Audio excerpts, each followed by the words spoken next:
You know, kiddies, I've done a lot of trashy movies on this show. Some good, some bad, some just straight up awful. But today's sleazy selection actually has the decency to put trash in the title. 1987's Street Trash. A putrid potable about a hidden hoard of hooch that makes Mad Dog 2020 look like the finest reserve by comparison. So let's crack open a bottle of the good stuff and let it breathe while we run down the sleeves docket. We have 10 dead bodies, 5 melted bodies, 1 implied melted body, 1 exploding body, 14 cups blood, approximately 132 gallons slime, 8 naked breasts, 3 naked butts, 2 naked bajingos, 2 naked dongs, gratuitous Vietnam flashbacks, 2 carved femur knives, 1 severed dong, 1 game of severed dong keep away, 1 bus full of traumatized children, 1 intentional vomiting on criminal, 1 knife to the back, 1 strangulation, 1 throat stabbing, 1 flying acetylene tank decapitation, and 1 poorly written parody of I Did It My Way. Our toxic tribunal begins where it stays, the bad side of town. And it's here where we meet our hero of the story, Fred, leaning up against a trash bin. He sneakily follows the man inside for some free hooch and gets a nice kiss. You know, I can't recall many movies' action sequences that begin with a bum catching a fart to the face. But to be fair, I've never watched any of the Mission Impossible movies. Along the way, he crashes into some deal going down and grabs a few bucks. Eventually, Fred is caught by a couple of bad dudes demanding their money back when Deus Ex Latera saves his ass. Oh, wait a minute. There's a fire. Never mind. Fred actually goes into the burning building where we get a young naked couple not paying any attention. He actually tells them to get out of there, but then helps himself to the bedside goodies. Eventually, he's back in the streets and makes his escape on the back of a garbage truck that almost crushes him. But in the chaos, he drops his dollar bills, so all that running for nothing. To be honest, this Torgo origin story is kind of exactly how I thought it would go. Come down to Al's Crazy Car Lot where we will bend over backwards to get you inside a car. Take the Hiawatha exit to Weekapog. At the nearby salvage yard, one of the theft victims, Wizzy, apologizes to a pile of trash because he doesn't have the money he was sent to collect. Oh, wait a minute, there's a dude under there. And is he having sex with a dead woman? This pleasant individual is Bronson, the king of the bums. He rules this town with an iron fist and a mushy brain, and we'll be seeing lots more of him soon enough. But we got to get to the horror part of this trashy horror movie. Ed's down in the basement of his liquor store when he finds a hidden storage compartment. Inside is a crate full of old bottles of Viper, and he comments that they must be 60 years old. But safety be damned, there's money to be made in this capitalistic society. In walks Fred to see the latest in Rot Gut, and after a couple of penis jokes between friends, Ed shows him the Viper, which he's selling for $1 a bottle. In comes a customer in a wheelchair who gets hung up on a stack of boxes and falls to the floor. In the chaos, Fred pockets a freebie. At a nearby traffic light, the homeless are washing windows whether the drivers want it or not. Bronson approaches a vehicle and yanks the driver out, spins him around, and puts his head through his own windshield. Fred's hanging out on a stoop, chatting with a friend, Polly, who swipes his bottle of Viper. No honor among thieves and all that. He then makes as hasty of a retreat as one can on a single crutch. Fred's then attacked by Wizzy and gets kicked unconscious. Meanwhile, Polly finds a nice quiet spot for a drink. He takes a swig, and immediately the hooch goes to work. His flesh starts melting, and his bones dissolve, leaving his feet on the floor. We cut away to see a deadite running through the area, and come back to see that Polly has been reduced to a puddle of goop in the toilet. Back at the salvage yard, we meet Wendy. She works at the yard and does her best to help the homeless. Here she's hanging out in the discarded tire fortress where Kevin is sleeping. She crawls on top of him, making snarling cat noises until he wakes up. He tells her he came from an all-right home, but he and his brother have hit on some hard times. Suddenly, a loud, angry voice screams over the loudspeakers, and Wendy makes it back to the office and her boss, Frank. He complains to her that this is a place of business and not a charity. He says one phone call and the bums are out of there, but she threatens to quit if he does. She then reminds him that they're runaways, not bums, and he storms off. Another customer comes into the liquor store and buys a bottle of Viper and debates with Ed over who's really got it rough and who doesn't. How his gambling ruined his life and cost him his wife and kids. You know, I really like how this movie puts a human angle on the homeless and reminds us they're people. And sometimes they just need a fucking break. He makes his way down the street and walks past the earlier murder scene where the cops are investigating. Bill, the cop, his actual credit name, hassles the bum, demanding details about his boss, Bronson. Eventually, he's sent on his way, muttering to himself until he makes it back to his fire escape home. A cute little kitty cat shows up and watches him take a swig and immediately start liquefying and dripping through the metal bars. Which was a nice directorial choice now that we know that the booze gooifies its victims. Now, let's gooify one on a platform full of holes.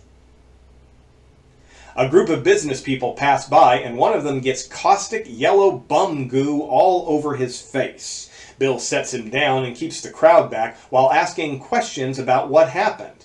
A concerned onlooker decides it's her time to virtue signal and gets into a fight with Bill over why he's not helping him, which turns into an even bigger fight, and suddenly it's more important to have the fight than to solve the problem that's right in front of them.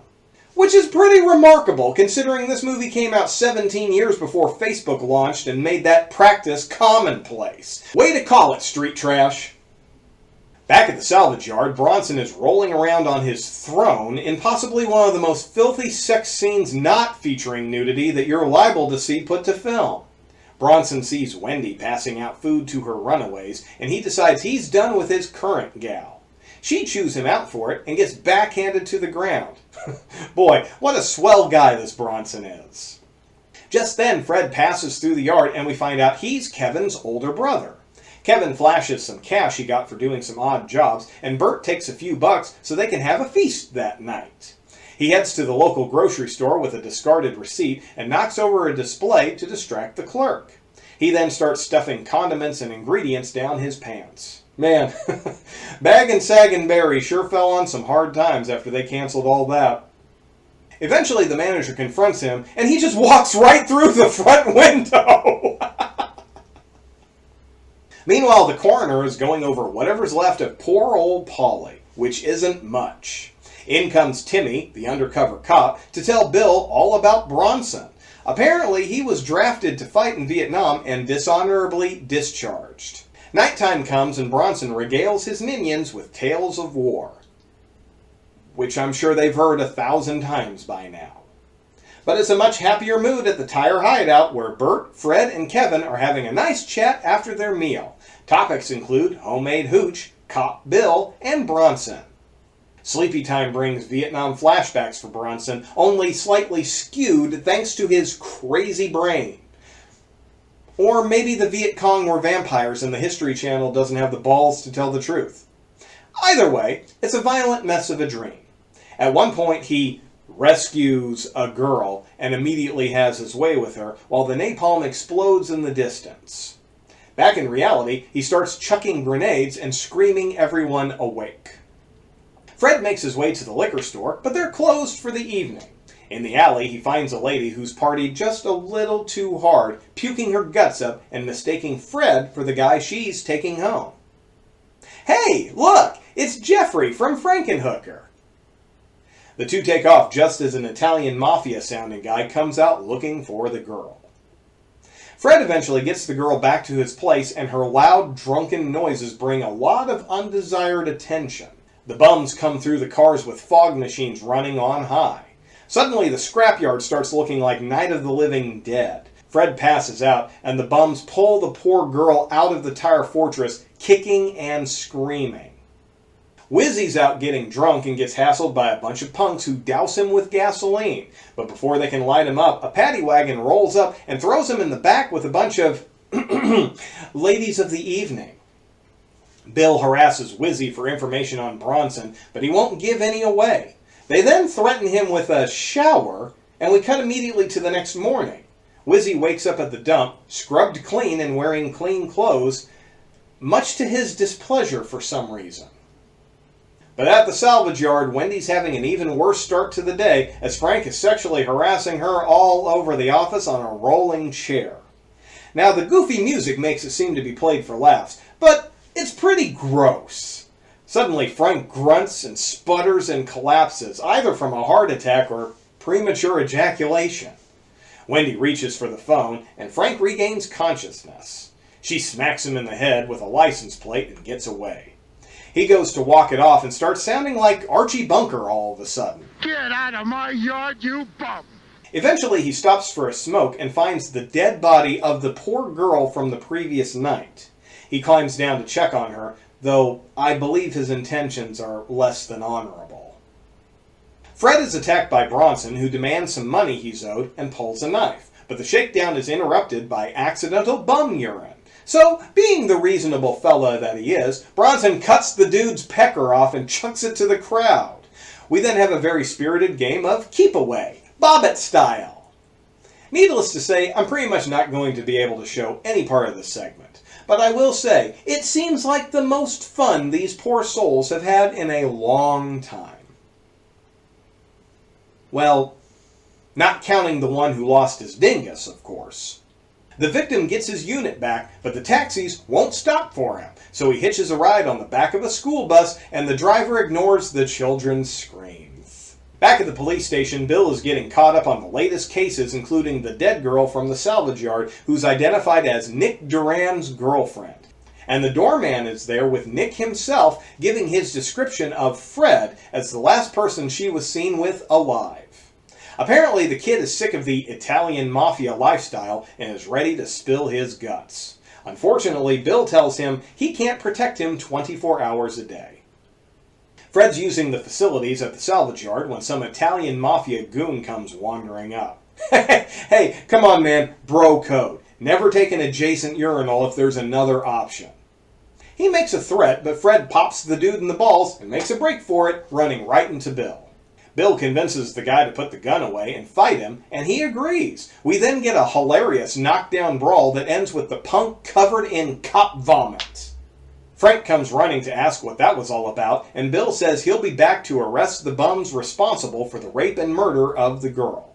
Before he leaves, Bill lets Nick know the score and returns his flunky's gun. But instead of leaving, he ventures into the scrapyard alone. Fred and Kevin have an argument for some reason, which leads to Fred taking off.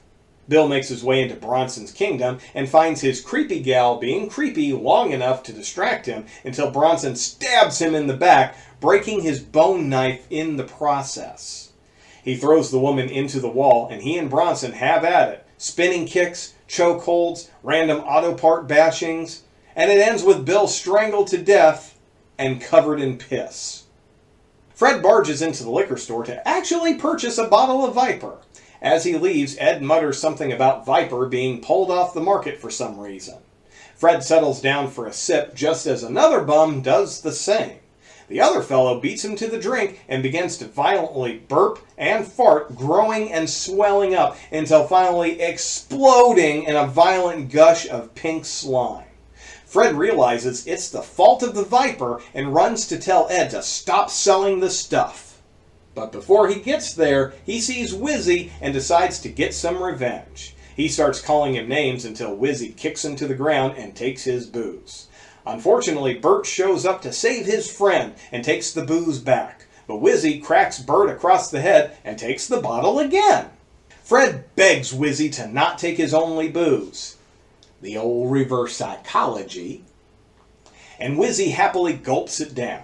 Suddenly, Wizzy starts puking neon vomit and Fred kicks him in the chest, which explodes purple goo. He backs up into the wall and rapidly dissolves, leaving a bloody smear on the way down. Unfortunately, the delay keeps him from Ed's liquor shop too long, and Ed gets drunk off his own supply. When Fred finally gets there, Ed is staggering into the street with red and yellow goo blasting from his face holes. The sludge is running down his pant legs, and the car Fred is sitting on takes off with him on it. With his old knife broken, Bronson whittles himself a brand new one while flashing back to Nam. His flunkies are digging through the rubble, I assume burying Bill, which is probably where he got the new femur bone knife. He finishes off his bottle of booze and chucks it up the hill. One of his crew pulls a bottle of Viper from his pocket and offers it to his boss. Wendy's laughing and telling silly stories from her youth to Kevin, who's taking peeks up Wendy's skirt. Eventually he makes his move and Wendy doesn't seem to mind. However, Bronson's woman isn't quite as happy with her beau and steals the bottle of Viper from him, calling him a greedy bastard who never shares. She takes a big gulp and her chest starts melting and gushing goo. She takes off running, but immediately explodes, leaving a yellow-green smear. Wendy takes Kevin to Frank's office and starts taking off her clothes. She tells him that the crew are away for an hour, so they get down to it. But Bronson bursts in and chases after Kevin. Hell, he's been a pain in the ass towards everyone so far in the movie, he might as well screw us over and interrupt a sex scene too. Along the way he finds a random bum and stabs him in the throat. Climbing racks, smashing through walls, Bronson would make one hell of a Jason Voorhees. At the very least, he's not afraid of running. Kevin backs into a corner and Bronson reaches through, grabbing him by the throat. Kevin kicks the auto parts, which nails Bronson in the balls. Fucking little street trash! He said it! He said it! Finally, Fred shows up and throws a bottle of Viper at Bronson. It burns a chunk of flesh from his face, but he keeps coming. He catches up to Fred and throttles him into the concrete. Wendy jumps in to save him, but she's tossed aside. Inside the garage, Kevin lays an acetylene tank on its side and smashes the valve, sending a blue torpedo straight towards Bronson's head and leaving a gaping hole in its wake. Fucking badass! And the effects crews didn't stop there. Bronson's severed head continues looking around long enough to get an upskirt shot of Wendy as she runs back to see if Kevin and Fred are okay. The end. Oh, wait a second. No, there's more. The stool pigeon doorman is tied up in Nick's office, explaining himself as the credits roll. Unfortunately, he dug a pretty deep hole at the police station, and Nick isn't buying it. But before he commences with the ass beating, Nick finds a bottle of Viper in his pocket and takes a drink. He collapses to the floor, and we get an implied melting before the doorman names himself the New Dawn. And I'm pretty sure organized crime doesn't work that way. But the movie's over now, so who cares? And during the end credits, we get a really awful parody version of I Did It My Way. Listen, 'cause I am the man. And we do everything my way. Jesus, I never thought I'd miss Fall Break from The Mutilator. When the leaves of summer turn red and gold and the football games bring a hint of the cold, time to get away. Wow, what a fucking ride. Pure garbage cinema, and I loved every fucking second of it. But now it's time for another edition of my newest segment, Douchey Philosophical Debate That No One Asked For. During the movie, we see Fred recognize the danger that Viper posed to the community. Plus, he knows the source of it all. But on his way to warn his friend Ed, he gets sidetracked by his desire to get revenge on Wizzy. Now, he could have done this revenge at any time, as he and Wizzy seem to cross paths quite regularly. But he chooses to put the safety of his community aside to get revenge now. And what does it cost him? His small business owning friend, and almost the guy who saved him from getting his ass beat. Is this perhaps a statement that revenge hurts those around you?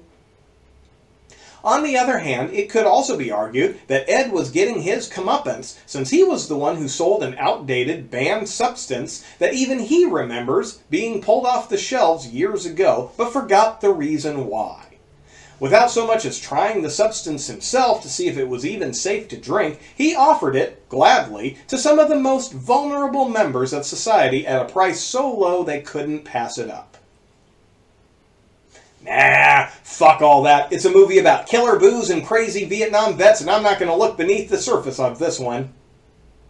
Street Trash was directed by J. Michael Moreau, but he's had a much better career as a Steadicam operator as well as director of photography on some high-profile projects. Crash, The Last Mimsy, Rush Hour 3, Cirque du Freak, The Vampire's Assistant, and every episode of Southland, and Billionaire Boys Club. As for the actors, a lot of the cast have Street Trash as their one and only acting gig. James Lorenz played the doorman in his cinematic debut, but we covered him in year one with Frankenhooker.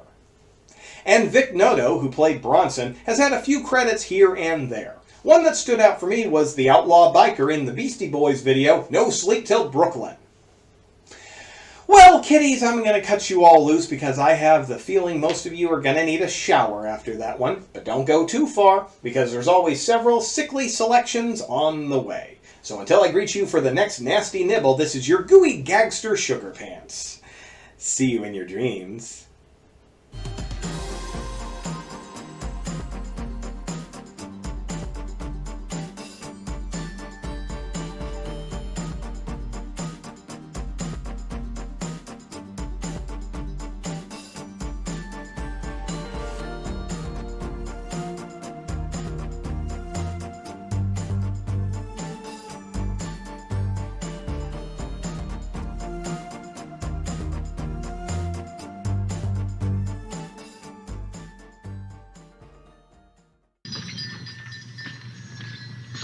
Fuck you. Give me a bottle of booze. Here's my dollar. Suck my dick.